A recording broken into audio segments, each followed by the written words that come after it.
Hello, everyone. Welcome to today's episode of the podcast. I am joined with an amazing two guests, Simi and Erin. How are you today? Doing great. Yeah, excited. Great. Thank you so much for coming on today's episode of the podcast. So, for my audience who isn't familiar with Simi and Erin, Erin is the Global Relations Executive for CCE Finland, and Simi is the Chief Operating Officer and Pedagogical Expert for CCE Finland, a doctoral researcher for European International University in France. I'm pleased to be joined with Simi and Erin for today's episode of the podcast. So without further ado, let's get into it. All right, great. So I mentioned in the introduction a little bit about yourself, but can you please tell the audience more about yourself and who you are? Okay. Um, yeah, so I am Erin. I am Global Relationship Executive at CCE Finland. I am currently also mastering in Adult and General Education Sciences from University of Helsinki. And I really believe in, and my biggest interests are in people's well-being, inclusion, and lifelong learning. And that's why I think it's amazing to be a part of CCE Finland to share those visions. And for you, Simi?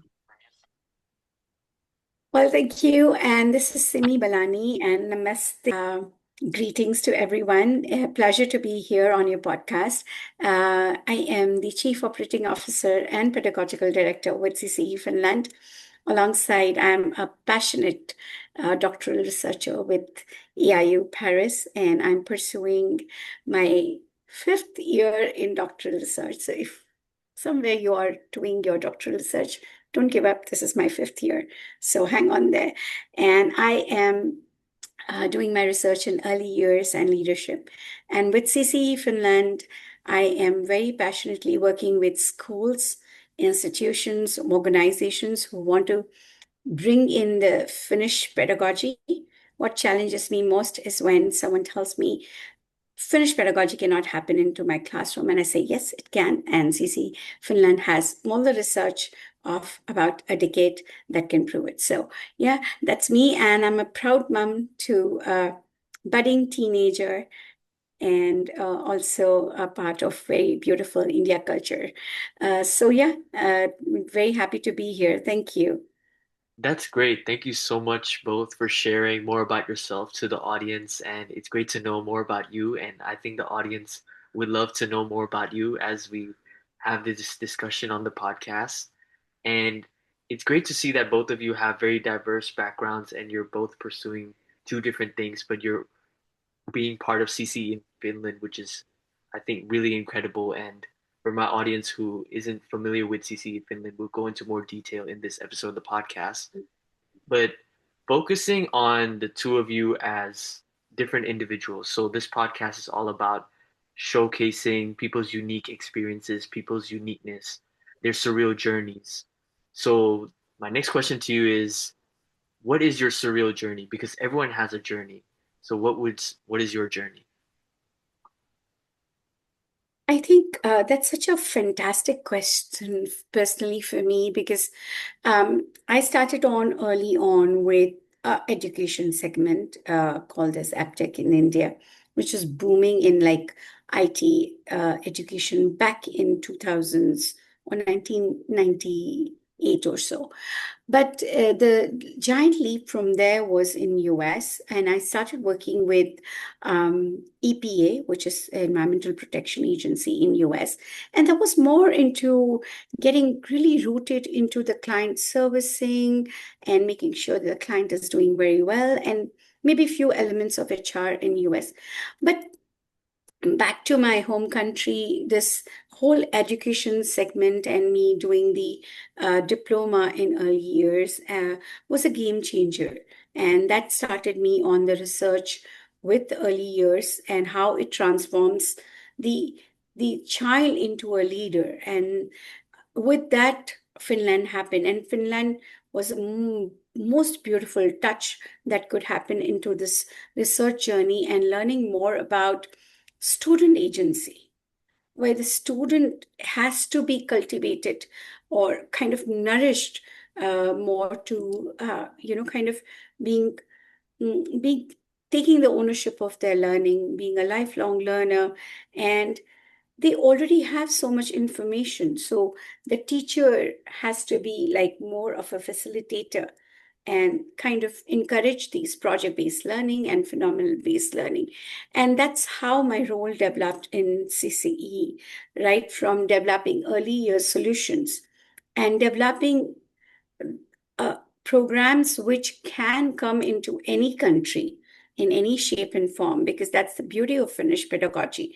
And then a best part of this role has been aligning that with the India's NEP or even other Asian education policies and saying, hey, we are talking the same language. It is just about making sure that we implement in the classroom. So in a nutshell, that has been a very beautiful journey. And now, because of my client servicing background, it is so nice to know what the clients of these education sector want and say that, yes, our solution can make a difference and can make sure that we are addressing to your problem statement of teacher development, of parent engagement, of student engagement, and nurturing the lifelong learning. So, yeah, at this moment, I'm passionately working with CCE Finland in their pedagogical expert section, in their research, and also as a chief operating officer.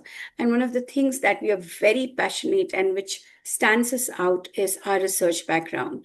And I have been authored of 3 to 4 research papers that I proudly showcase to teachers that saying, hey, listen, this has happened. There is a data and you can do it. And we are transforming this education through our accreditation, through our school development programs, and real-time solutions of digital detox kits, etc. So, yeah, the journey has been quite fantastic, and I'm looking forward to 2026 in having more schools joining our gang of transforming this education and bringing in that global uh, innovation and space for creativity in education. Yeah. Okay. So my journey actually begins when I am like 3 years old, maybe going into the preschool here in Finland. So I have grown up and been all my school years in the Finnish education system, and for that I am really grateful. So I think my journey actually begins when I went to kindergarten and then off to school, because I have always loved going to school and loved learning, loved meeting my friends, and also really just loved being there joking with the teachers and everything. Growing up, I also always at home had my own calendar and writing down grades for my imaginary students, and we're like having teacher talk with them and holding some lectures. So I think my journey actually starts with a really great experience just from going to school and from the Finnish education system. When growing up and then starting studying, I chose to study adult and general education sciences. And here I studied then what education means for society, but also what education means for the individual and how do we motivate um, persons to learn more and this lifelong learning. So I think I always enjoyed working with people and being with people, and I was really into psychology at once. But then when I needed to choose what to study, it became pedagogy, and I realized, and also me and my classmates realized, like, oh wow, this is really the psychology that we were mostly interested in, like interaction and learning. And so I think that's really where I come from. But then I got the opportunity to do my internship at CCE Finland, and for that I am really grateful because I got to see the Finnish education system from like another perspective. I got to learn a lot about education system and education in other parts of the world, which was really eye-opening as well. But for me also, I became even more grateful to learn like how other people see at our education system and things I maybe at least when I grew up, took for granted because this was my a normal day for me. But I really feel like I'm so privileged that I've been able to go to school in Finland where it's free and equal. Education is for everyone, but also where they really learn us to speak up. I get to question and really question what my teachers are saying. I don't just need to accept what they are saying, but I can question them and be like, oh, but why is it like this? Is it really like this? And like start a discussion in where I also feel comfortable of expressing my own thoughts. And I think this is just my experience, and I'm so happy now to also be a part of spreading our education system and the philosophy used here in Finland out to the world. And as Simi also already mentioned, like in your own context. So in that country's own context, but still get this student-centered approach where you really encourage the students to speak up and be curious. Absolutely. I totally agree with what you said, and education is for everyone. And I truly agree, and I really understand your experiences, the both of you. And it's great to hear more about your surreal journey. I think it was very refreshing, and it's good to hear that both of your journeys are uniquely different and beautiful and great in their own ways. So something that connects the both of you together is CCE Finland. So I want to get into that in more detail because I'm sure my audience would like to know about it, obviously. So for my audience who isn't familiar with CCE Finland, CCE Finland's work is based on the Finnish education system. So I would like to ask, what are the key factors in the Finland system that you can talk about? I think that's such a fantastic question. So one fact about CCE Finland is that we are proud that we have the motto of redefining the education. That's the first one. And two, we are the official members of Education Finland, overseen by Ministry of Education Finland. And third, the most important and remarkable thing is that we thrive on being a research-based organization. So for us, any solution or any course or any teacher program is just not about the certificate. It's about the real-time implementation that happens in the classrooms. More importantly, we also work with the governments of different countries to make sure that we are bringing in this Finnish pedagogy into their countries, into their classrooms. We pioneer in Finland education tours, which is just not just going into the classroom, but understanding that when you're going into those Finnish classrooms, what are you seeing? What are you observing? What is happening? Is it project-based learning? Is it student activation methods? Is it phenomenal-based learning? So we pioneer on having these education tours. We do about 2 to 3 in a month, and then support it with the workshops. So when you come for this education tours with CCE Finland, you're carrying back a methodology, an implementation plan, because that's very important for us. We, in fact, follow the ones who come to our education tours saying, hey, what did you do when you go back? Because we want to give you so much of things when you come to our Finland education tour. Now, having said that, we also pioneer in our symposium, in our conferences. So this is going to be our 13th year in 2026, where we are going to do this international symposium where literally you will see people from all around the globe coming and networking for education, presenting their research, talking about the innovations they're actually doing in their classrooms, in their universities, in their institutions. And this time the theme is around AI and what could be better, because is AI going to take away everything, or AI going to bring in more human in the teachers? So in a nutshell, CCE Finland is rock solid company which has established itself in the roots of Helsinki, Espoo, and has been thriving for 13 years purely on the research work that they are doing in different countries with different governments and so much more. And one addition to top it off is accreditation, because we are the only institution who wants to recognize what schools are already doing. I mean, some of the schools that I have visited are already doing fantastic work. So with accreditation, we recognize their work, we do the gap analysis and give them these provisional and model certification to take them to the next level. So yeah, proud to be in CCE Finland and proud to be a part of a research-based organization. And if you're looking to come to Finland, our doors are open. As I said, we do 2 tours every month, and we have this International 13 Symposium happening in May 2026.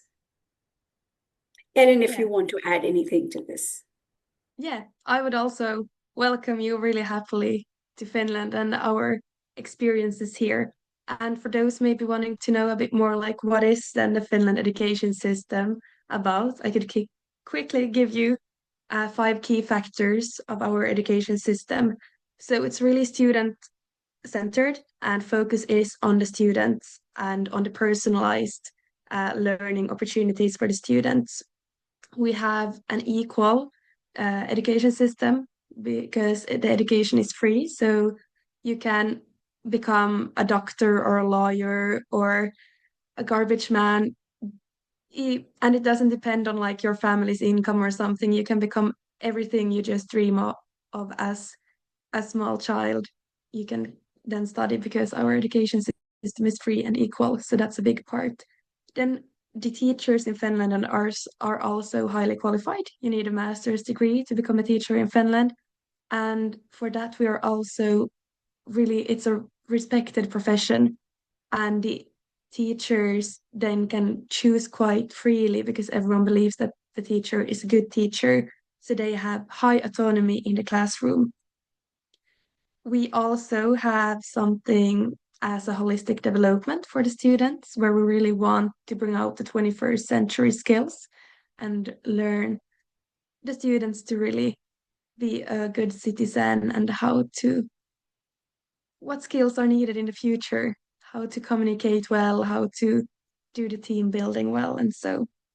And what's also a really great key factor in the Finland education system is the play-based learning in the kindergarten and early childhood education, where children really learn to explore and find out what are they interested in.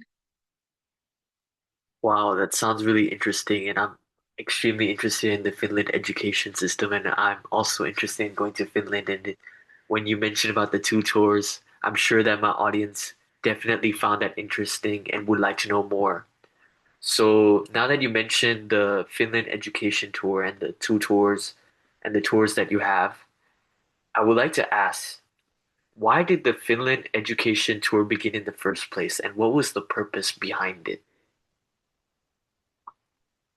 Yeah, well, the Finland education system, as mentioned, is quite known around the world and the globe. And there wasn't maybe really a way for everyone to experience it in the right way. So that's where our Finland education tour then comes as a solution to really come to Finland and observe it with your own eyes inside of the classrooms and also hear from the experts doing the Finnish pedagogy on daily basis. So we really wanted to bring an authentic experience out to the world. And so, like, for my audience who's interested and would like to know what makes the Finland education tour special and unique, and what can the teachers gain from the Finland education tour? That's a really interesting question and something I'm happy to answer. In our tour, we go into the schools from kindergarten up to 12th grade. We go into all 4 levels and we go into the classrooms and walk around the school and see how does a normal day here look like. And no one is told to behave any different than any other day. We just want to see the normal day and showcase it. So, are the children screaming? That's totally fine because then we want to showcase how are we handling that in Finland. So we really want to give the real life experience. So we go into the schools, talk with the experts. Sometimes we also talk with the students, and that gives a really nice view of the reality here. We also combined it with workshops, of course, to really get the deep down how what is Finland education. and how do we do it. So we do workshops on the methods used and on the historical perspectives, why libraries are so important to Finland and our education system, and just tip and tricks that we can implement all around the world and take into our own classrooms. Then in our tour, we also try to get the Finnish culture as a part of the experience. So we try to do some sauna, we do some guiding around and checking out Helsinki or what city we are visiting. And what I think is most like the best part of our tour is when the educators from around the globe really meet each other and we can learn from each other and we get to reflect together and also learn what's happening in your education system and what could we do maybe here in Finland also that's really working well for you. So I think that's an amazing part of really like reflecting together and get to know other uh, educators around the globe. Absolutely. I think that's a great experience, and it's good that you kind of have that exchange where you get to meet different people and you get to also explore, like you said, the Finnish culture, and you also have that workshops, which is great because then people can immerse themselves into that and get the experience of that as well. And you also mentioned like the location, for example, Helsinki, which is a place in Finland, which I'm sure is one that many people would love to go and explore. And you also mentioned a lot about what they can gain and like the experience, that real life experience of being in the classroom in the real Finnish school, so they know how it's like, and it gives them a better perspective on how the education system is handled in Finland. So it's great that you touched upon all these points. Yeah. I could also add that while we're doing this tour, it also depends a bit in what season we are. If we are in winter time, we also love to take the tour up to Rovaniemi, where the Santa Claus lives, and visit the Santa Claus village and maybe see some auroras and really then experience schools in Lapland and Rovaniemi. So we will also, depending on the tour a bit and in what season, try to really get a nice Finnish experience, but still go into the schools because all schools are free in Finland. So it doesn't matter if you go in Helsinki and visit a school or up in the north and visit a school because you will find the same experience everywhere since the teachers are really well trained and no school is better than the other since everyone is getting the same financials. I think that is something that you mentioned that is extremely valuable because also they get the experience of going to different places in Finland, but also knowing that the experience that they get is most likely going to be the same, that no place or no education system in any different city is different from one another. That yes, they may be unique in the set of teachers that they have, but overall the experience that you get is somewhat similar. And it's good that the education tour has a bit of flexibility in terms of the seasons and which schools and where you go to, which I think is a really great point. Now that you mentioned the place Helsinki, which I'm sure my audience is familiar with, and you also mentioned just now Rovaniemi, which is another place in Finland that many people maybe want to go visit, and either for the education tour or maybe just to see what it's like. But speaking specifically about the tour, what are some key destinations on the tour? For example, Helsinki, and is there any others that are key destinations that people enjoy on the tour? And where do you think people enjoy the most out of all the places in the tour? Mhm. So during the tour, we usually also go to Tampere, uh, about 2 hours away from Helsinki to experience schools there and just see the industrial places. We are usually quite based in Helsinki and metropolitan area where we have our office, but during the Winter Wonderland tours, then of course up to Santa Claus Village in Rovaniemi. During our symposium, we are in Lahti. So it really depends on the season, as we mentioned before. But what I really think is most like appreciated is just going into the schools. So I would say that's the main of the tour experience, experiencing all four levels. of the Finnish education system. I agree. I think that's the best part. It's just the school visits that you get wherever you go on the tour and you get to observe and get that experience. I think that's a really great part and a good thing that you incorporated in the tour because they get to also see a different place and also get to see a different school. So I think they're getting the best of the two different things, the educational experience and also the exploration experience. So hearing all this about the tour, it seems very fun and interesting. But I'm sure there is a part of the education tour where it's about education, about learning, but also incorporating this idea of fun and making learning fun while encouraging them to grow and develop their skills and know more and have more knowledge. So how does this tour specifically make learning fun while encouraging people to grow? I think we have great time for reflection. Always after a tour, we reflect with each other and take notes, talk about what did we learn, how can we implement this? Is there something we want to bring home to our school system as well? And just give time for discussion and reflection. And the fun part is meeting the students and really see an active day.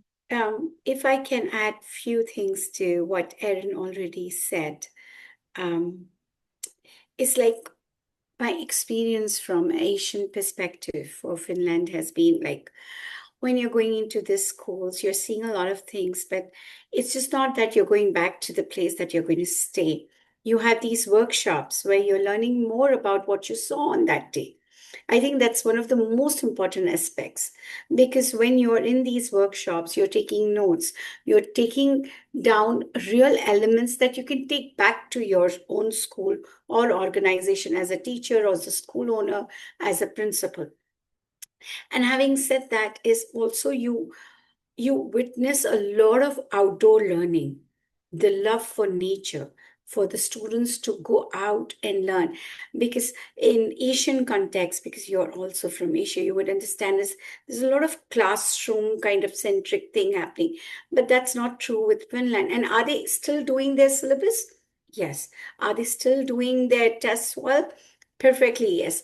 But the thing is, they are stepping out of the classroom. So can like a lot of times when I'm interacting with Asian teachers, I'm saying, you're teaching numbers, great. You can teach numbers even outside just by counting trees, leaves, and just the pillars, and just taking them out of that classroom.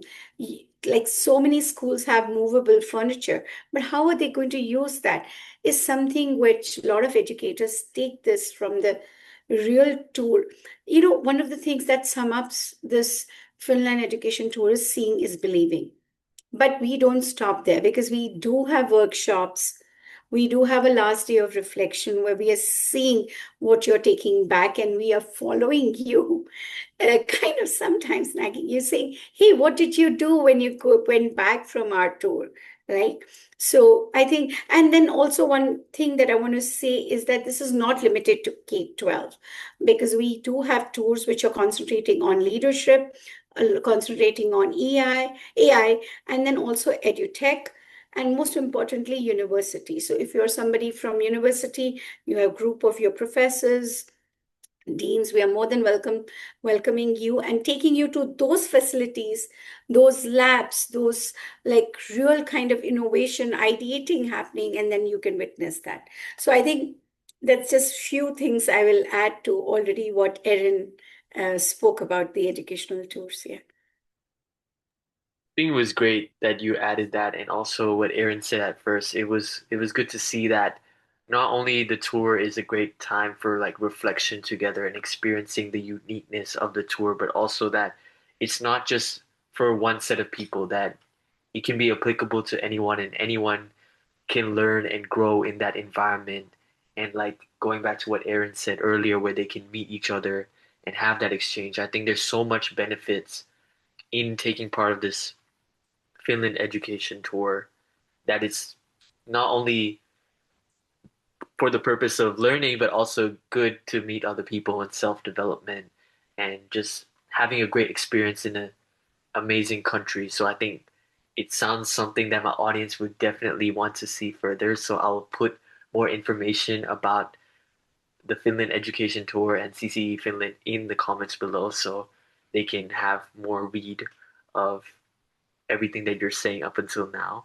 One more thing on the lighter note before we end this topic is like, if Finland has been ranking as the happiest country. Isn't it about time you come and see what makes them happy? Are they smiling all the time? Not really. But are they happy? Yes. What makes them happy? Is this the infrastructure, the lifelong learning, making sure that they are comfortable? There is no struggle for the routine things. So there is so much to know behind this country who has been ranking year after year being happy country. And what better way to learn with CCE Finland and experience.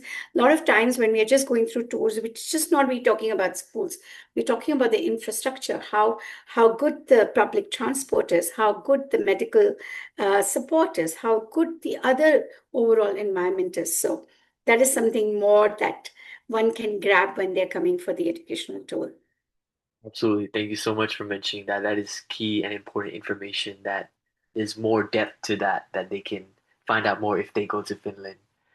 And now that we've mentioned a lot about, CCE Finland and the education tour on more of like a knowledge-based level, more about the information, I want to get into more about the practical examples. So I would like to ask, do you have any practical examples of Finnish methods that you would like to share to the audience? Yes, absolutely. And I will just take one of the many case studies. I could just go on for like a couple of hours on your podcast, but I'll just take one. And one which again I really like to like take up with the teachers that I work with and the schools that I work with is that we have developed something called as student teacher times, which is a beautiful blend of inculcating the social emotional learning, making sure the student is important at the center of everything. And this again has come from research. What is lovely about this is once we have this research paper, we can say that, okay, this is a complete academic year research in an Asian school saying, yes, this methodology works. So one of the things that we are at the forefront is student well-being, student being comfortable that we spoke about in the early game that you played. So student teacher time is basically where those 20 or 30 minutes when the student is coming in, they are themselves. As I said, we don't know how their mornings have been. We don't know how their nights have been, but they are walking into a safe space. They're walking into a happy place. So when the student teacher time was developed, we literally went to teachers saying, hey, can you give us just 20 minutes of your morning and not start just directly with a subject or a lesson plan or just like a very big assembly where the student might get lost. Even the schools who do have assembly, we encourage that when you come in the classroom, spend this 10-15 minutes. Now, this student teacher time comprises of 5 main elements. Which are really, really practically drawn from the real lives. Because one of the key things about transversal competencies in Finland is making sure that children are ready for the real life. Yeah. So one of the things is greeting of the days. Why do we want that? We want help the children learn how to interact confidently with others, just like a greeting a colleague or a client in a real life. Then it is followed by moments of mindfulness, which teaches them to be calm, to be focused, again, handling the stress and making good decision as a leader, which they will have to.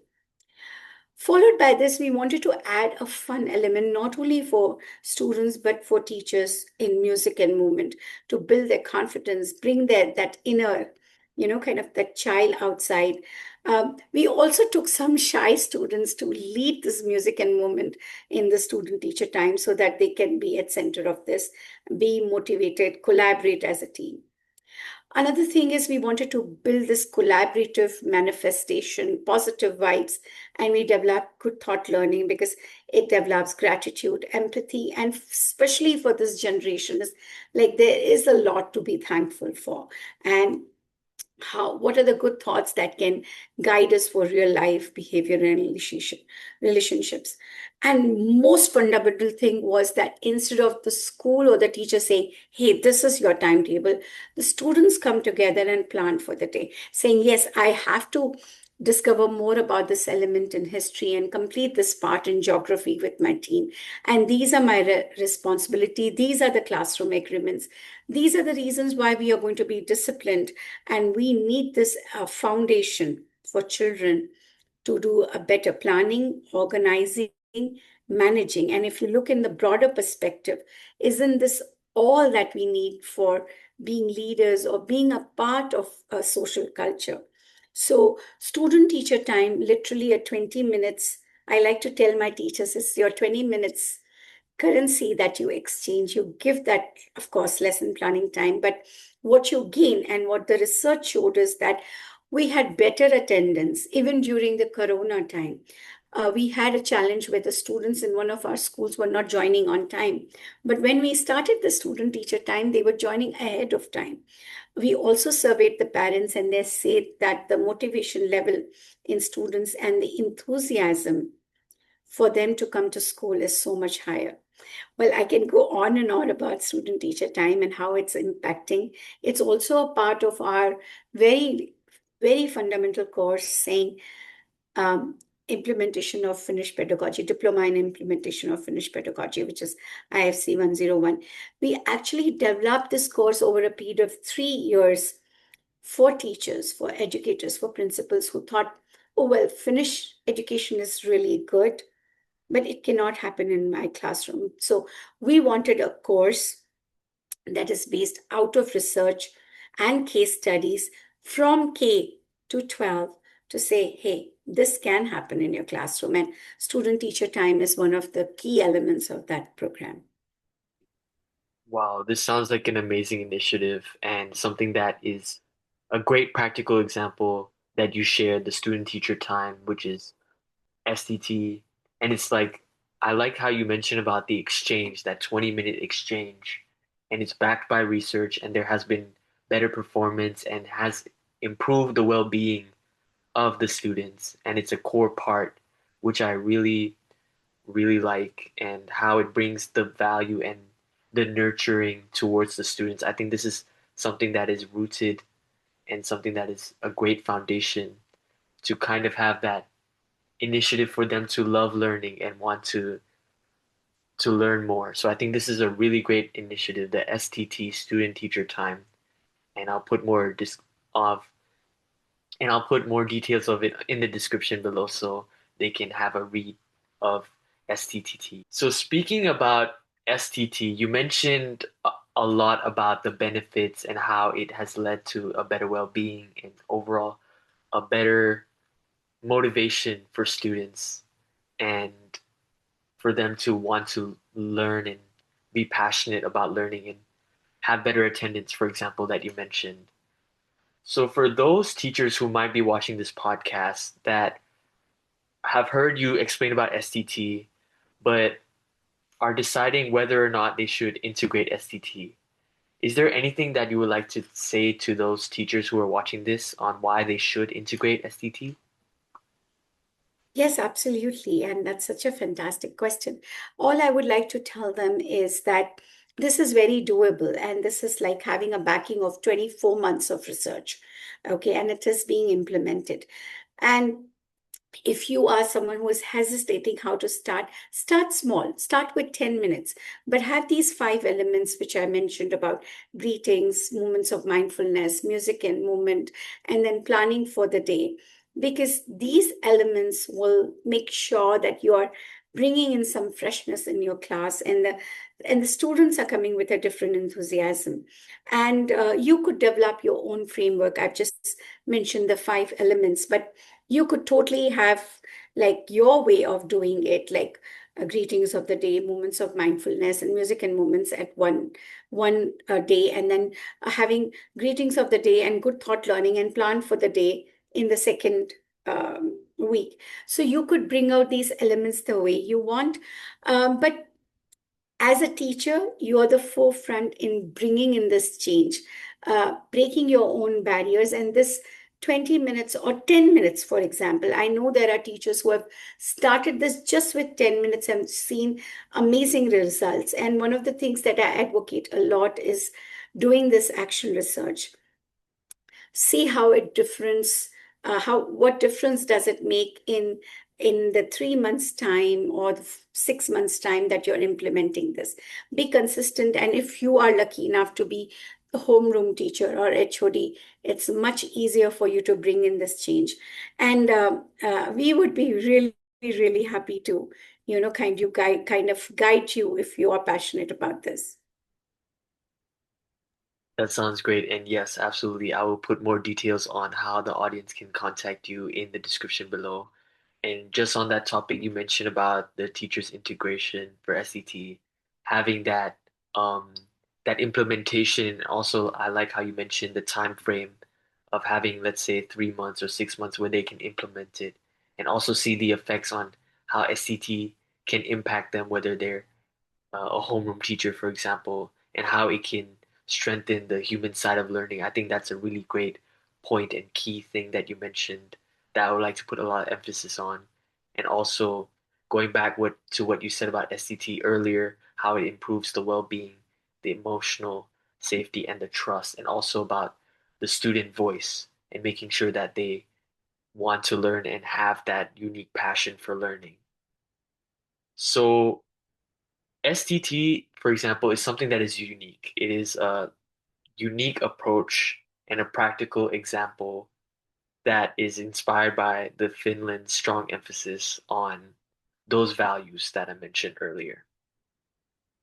So if we were to mention this term unique, so this podcast is all about uniqueness and unique stories and unique voices.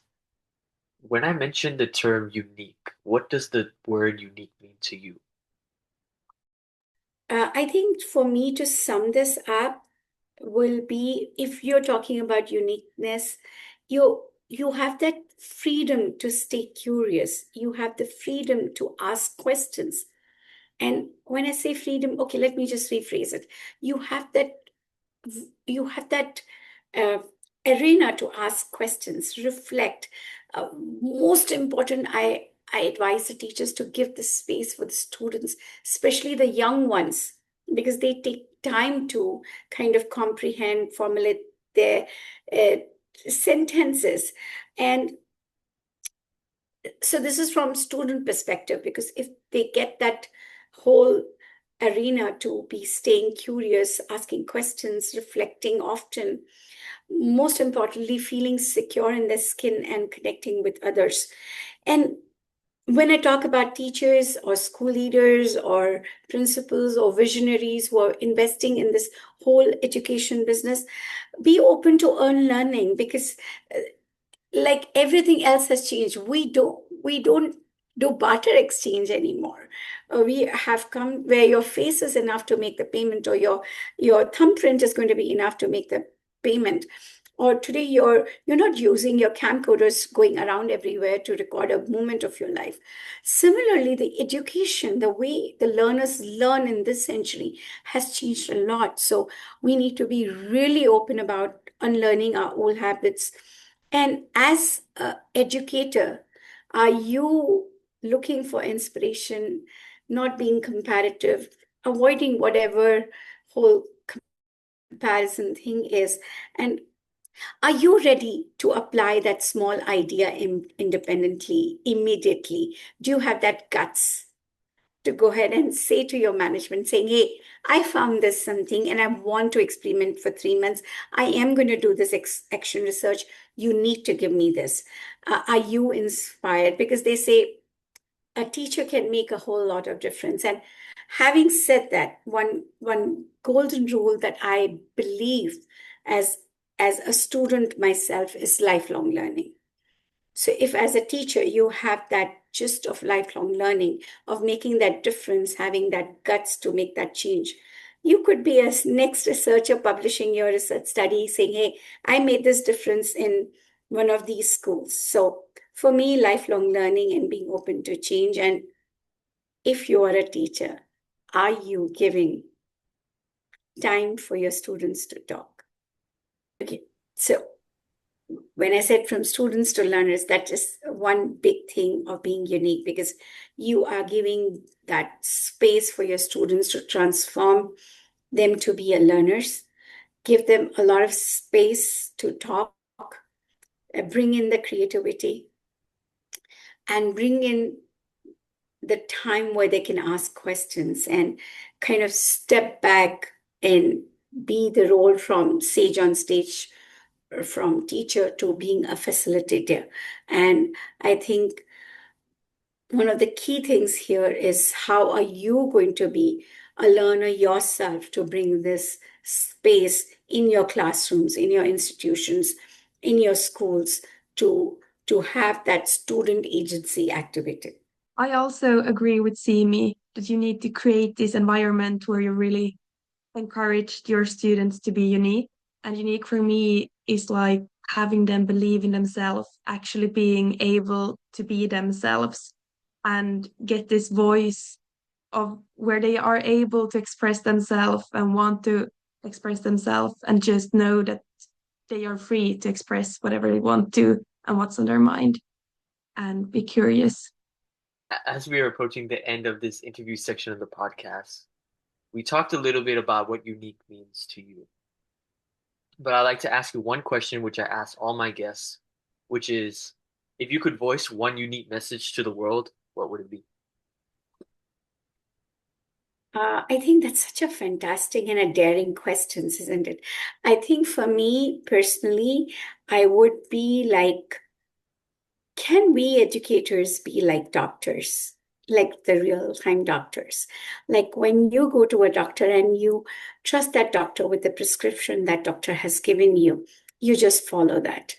And we as educators, can we be this confident saying, hey, can we be this confident to tell parents that I got your child, and I have the best of the interest in for your child, and I want them to nourish as a lifelong learner.